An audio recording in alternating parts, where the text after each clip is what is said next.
Hindenburg, the tragedy that stopped the future. Narrator, low, calm voice. They called it the future of flight, a floating palace of steel and silk, a promise that humanity could rise above the clouds and never fall again. It carried dreams across the ocean, suspended between earth and heaven, a silver giant that glimmered like a new sun. But the higher man flies, the longer his shadow stretches, and on one calm evening in 1937, when the sky was too quiet and pride burned brighter than caution, that dream ignited and fell from the heavens in fire. This is the story of the sky titan that was supposed to conquer the world, and instead burned it. Narrator, deep, calm voice. Germany, 1931. The sky hangs low over Lake Constance. Fog rolls across the shipyards of Friedrichshafen, where thousands of men labor beneath an enormous frame of steel. They do not build a ship, or a bridge, or a monument. They are building a dream, one that floats. The air smells of hot metal and burning fabric. Sparks leap across the scaffolding like fireflies caught in chains. Above them rises a skeleton of aluminum, longer than a city block, shaped like the body of a sleeping god. Its name will be Hindenburg, after a hero, a general, a symbol of German pride. But for now, it is only ribs and rivets, suspended in the air like a promise still being forged. Each beam is lifted by calloused hands, each bolt turned with sweat and precision. The engineers speak of pressure, lift, and thrust, but what they are truly building is belief. Belief that a nation defeated once by gravity can rise again. Belief that technology can restore what war destroyed. And at the heart of this vision stands Dr. Hugo Eckener, the man who commands the Zeppelin Company. He walks through the hangar like a priest among worshippers, inspecting every weld, every joint, every line of tension. He dreams of an age where flight is not for soldiers, but for civilization. Where the skies will connect continents the way oceans once did. Soundscape shifts wind gusts through the open hangar doors, carrying distant thunder. Months pass. The framework is sealed, covered with silvery fabric that ripples in the light like water. Inside, hydrogen cells wait invisible, volatile, silent. The lifeblood of this creature of the sky. From the ground, children stare in awe. To them, it looks alive. An enormous fish of light, waiting to swim through the clouds. In the spring of 1936, the doors of the hangar open for the last time. The airship, Hindenburg, 245 meters long, gleams beneath the pale morning sun. Engines roar to life, 12,000 horsepower vibrating through its spine. As the mooring lines tighten, the crowd holds its breath. Slowly, impossibly, the Hindenburg rises. For a moment, its shadow swallows the workers below. A moving eclipse of steel and silk. They cheer, hats wave, cameras flash. In that instant, it feels as though the earth itself is applauding. The newspapers call it a triumph of human genius. The politicians call it a symbol of rebirth. And the people call it invincible. But the wind does not answer. It only carries the faint echo of the engines as the silver giant drifts away toward the horizon, into history, and toward a destiny no one yet dares to imagine. Narrator, deep measured voice. By the summer of 1936, the Hindenburg had become more than a machine. It was a symbol of progress, prestige, and power. A silver cathedral in the sky. When it first crossed the Atlantic, the world watched in disbelief. The newspapers wrote of a new era of travel. The rich and powerful traded ocean liners for the heavens. No longer bound by waves or storms, they floated above them. Inside, the airship was unlike anything humanity had ever built. Wide corridors lined with polished wood veneer, cabins with windows that opened to the clouds. Lounges filled with velvet chairs, fresh flowers, and the quiet confidence of those who believed they were untouchable. Breakfast was served on white porcelain, coffee poured by uniformed stewards, steady even as the floor swayed gently beneath their feet. In the dining room, waiters glided between tables as silverware gleamed under the soft light of ceiling lamps. The menu read like a royal banquet: smoked salmon, pheasant, fine wines from the Rhine. And outside, through the panoramic windows, The world drifted by. Fields, forests, oceans, continents, reduced to a painting in motion. Passengers wrote letters from the sky. They smoked cigars in a special pressurized lounge, played piano while lightning danced far below them. In the evenings, some leaned against the windows, watching the sunset spill gold and crimson across the horizon. The airship glowed like a lantern above the Atlantic. To travel aboard the Hindenburg was to defy the earth itself. Every passenger felt it, that strange, weightless pride, the sense that mankind had tamed the sky. But behind the elegance, there was fragility. Just beneath the silk and aluminum lay millions of cubic feet of hydrogen, a ghostly gas, unseen but alive. Every spark, every friction, every careless touch carried danger, yet no one spoke of it. No one wanted to. For the passengers, there was only the thrill of the impossible. To dine, to dance, to sleep among the clouds. For the crew, there was duty, precision, ritual, trust in the design, and for the world below, there was awe. As the Hindenburg passed over cities, people stopped in the streets to look up. Children pointed. Cameras clicked. Its shadow brushed over rooftops, and for a moment, every gaze lifted heavenward. It seemed immortal, a dream drifting on silver wings, untouched by the gravity of the earth. But high above the ocean, in the hum of its engines and the whisper of static in the air, the future was already trembling, quietly, invisibly, waiting for the wind to turn. But even the most graceful dreams gather shadows. Even the calmest skies hold storms that eyes cannot see. Early 1937. While the world admires the Hindenburg, whispers begin to flow through workshops, radio rooms, and engineering halls. Hydrogen, the invisible giant within the giant, a breath of flame waiting for a spark. Some engineers speak in low voices about static electricity, about flammable lacquer on the ship's silver skin, about weather systems that could charge the air like a loaded weapon. But progress does not wait for caution. Nations do not pause for fear. Pride is a wind stronger than reason. And in Germany, the pressure grows. This ship is not only a technological marvel.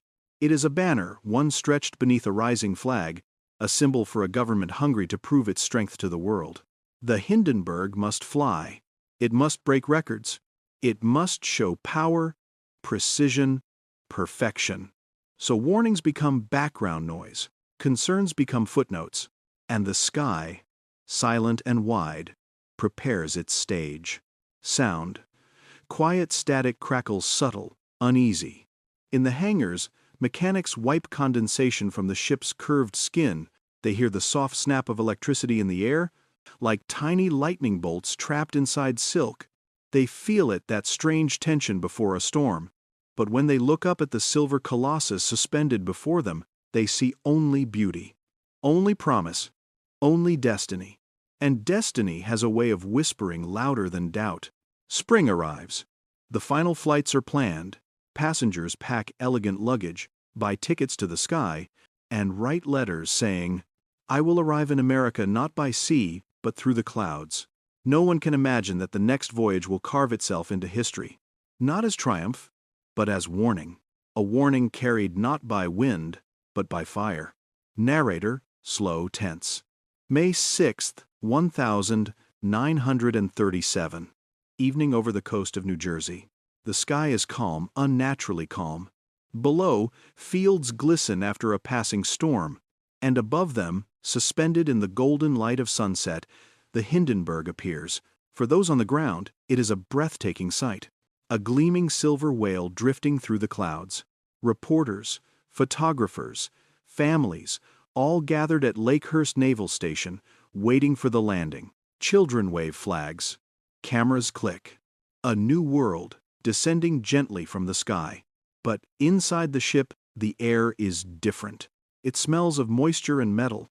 Crewmen move quickly through narrow corridors, their boots echoing off hollow walls.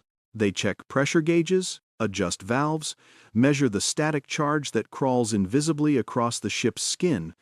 At 6:55 p.m., Captain Max Pruss receives word.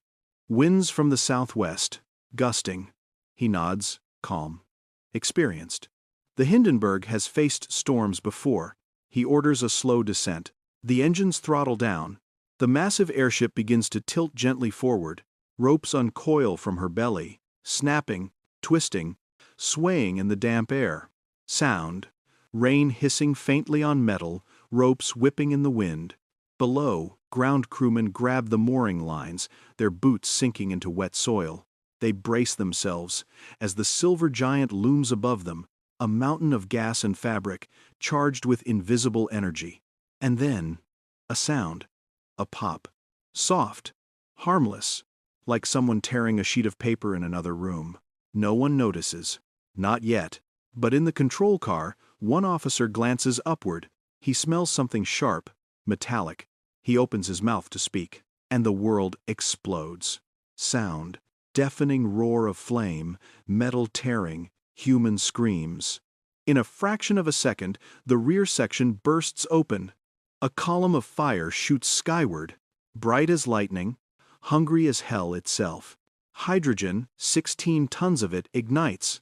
The fire races along the hull faster than thought, turning silk and aluminum into liquid light. The entire sky becomes a furnace. Passengers in the lounge freeze, their laughter turning into silence. A man drops his teacup. It never hits the floor. The ceiling peels open like the skin of an orange, and the night rushes in, screaming, burning, alive. On the ground, photographers stumble backward, their hands trembling as they crank their cameras. One voice cuts through the chaos. "Oh, the humanity!" A desperate cry broadcast across America, carried live to millions of radios. Inside, the crew fights the impossible. Men run through corridors now filled with smoke and flame. One engineer tries to close a valve, but the heat melts the wrench in his hand.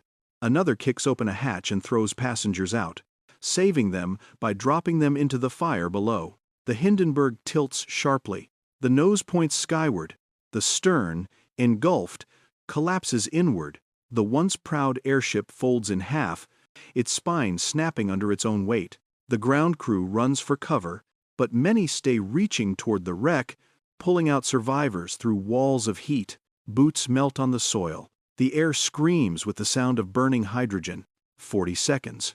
That's all it takes. 40 seconds to erase years of work, to turn pride into ash, to prove that man's greatest creation can become his swiftest ruin. When the flames subside, what remains of the Hindenburg lies on the ground. A twisted skeleton of metal and charred fabric. Sparks still leap from the wreckage, illuminating faces streaked with soot and tears. Captain Pruss is pulled out alive, his uniform blackened. Others are not so lucky. 36 souls are gone. More lie silent, breathing smoke instead of air. And as night falls, the last flames flicker out. The crowd that came to witness triumph now stands in the shadow of catastrophe. Above them, the sky is dark again, but not empty. It holds the ghost of a dream, burned into its silence. Sound. Faint crackle of dying fire, fading into the sound of wind. Narrator, soft, mournful. In less than a minute, the age of the airship ended, and mankind learned once more that the sky does not forgive pride. Dawn. Smoke still drifts above the wreckage. The once silver giant lies broken, its frame twisted into a blackened skeleton. Ashes flutter in the air, mingling with fog and rain. The survivors sit wrapped in blankets, their faces pale, their eyes hollow. Some stare into nothing. Others whisper the names of those who did not return. No one speaks of triumph now. Only disbelief. Reporters move among the ruins, cameras clicking softly. Each flash capturing not victory, but failure. For the first time in history, a disaster has been filmed as it happened. Millions will soon watch the flames devour the future, second by second, frame by frame. The world awakens to headlines of horror. Airship Hindenburg destroyed. Dozens dead in fiery inferno. The age of the airship ends overnight, and in its ashes, a new truth is born. That speed, luxury, and ambition mean nothing when balanced against a single spark. Sound, a faint hum, perhaps an echo of engines long gone. In Germany, the factories fall silent. The Zeppelin hangars, once alive with hammer and flame, stand empty. Steel dust settles over the floor like snow. Dreams are grounded. The sky, once filled with promise, now carries a scar, invisible but eternal. The Hindenburg had been built to unite continents. Instead, it united the world in grief. But even in ruin, its story endures. Not as a symbol of failure, but as a reminder. Narrator, softly. Every age has its giants, and every giant, one day, must fall. But from their ashes, we learn to rise. A little wiser, a little humbler, a little closer to the truth. Sound. Gentle wind rises. Faint echo of engines fades into silence. Narrator, final line. The name Hindenburg no longer flies through the clouds, but somewhere above, in the quiet of the morning sky, its shadow still drifts, a whisper of the dream that burned the future.